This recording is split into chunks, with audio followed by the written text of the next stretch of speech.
question was raised as to what is the archetype of Sita for us today? What are the messages from Sita? What is the archetype of the feminine that she manifests? Does anybody want to open the discussion? I only read brief sections from the untold story of Sita, but in my mind, there were several very powerful messages that came through. One was the ecological message of needing to regain our relationship with the natural world, with all of the natural world, with the soil, with the animals, with the plants. There are many stories in the book of her speaking with the plants, of learning from the plants, of the plants teaching her. And another message that I came through very strongly is feeding people. That comes up again and again in Sita's travels through the jungles and all of that, feeding people. Food was medicine. In those days, food was pure, and there was so much natural variety. And so the food was medicine. The many stories in the book about if somebody was disturbed, Sita would know what foods to cook for them to help calm their emotions. And so the understanding of the role of food, it's, now we eat unconsciously pretty much. And the food we eat is so far away from the natural food, so much of it is processed, that we've lost that connection with the earth from where the food comes. And so the many ways to reconnect with the earth, one being food. That's one of the strong messages.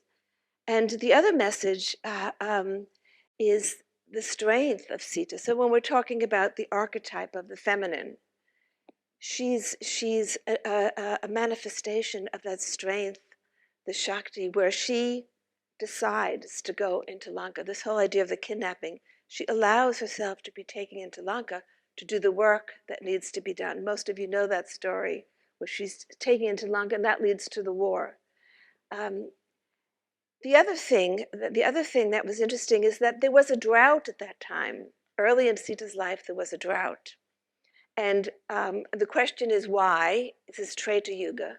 But in every yuga, there are challenges. It's maybe fewer in the higher yugas.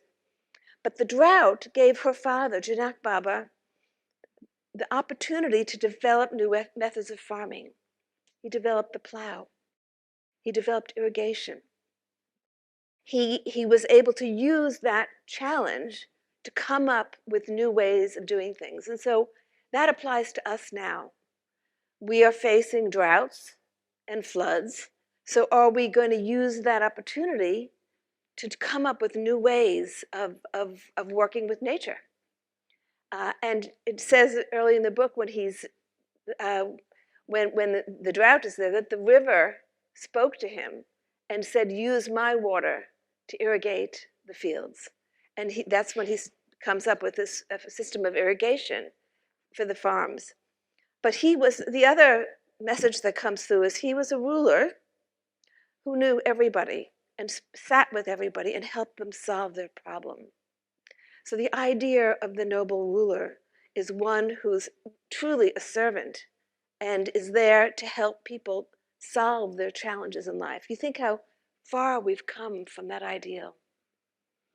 So, even though we're a much larger human population, the general concept could manifest in a noble character, noble statesman-like character. So we've moved far away from that.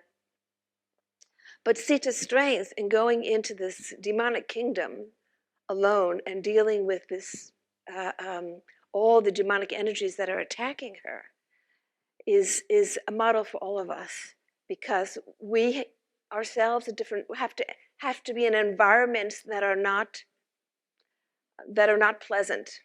They may not be demonic kingdoms per se, but there could be negative environments. And how are we going to react to those negative environments? There are lessons on how to do that, and there are many lessons there of how Sita had to build around herself a protection so that she wouldn't be overcome by these cities because Ravana had a lot of mental power and could create illusions. And she couldn't eat or drink because food would be tainted, and he would, like today we might say, drugs put into the food or to the water. And so she had to be on guard for the full time that she was there. So there are many, many stories in there that apply to us today about the ideal of the feminine.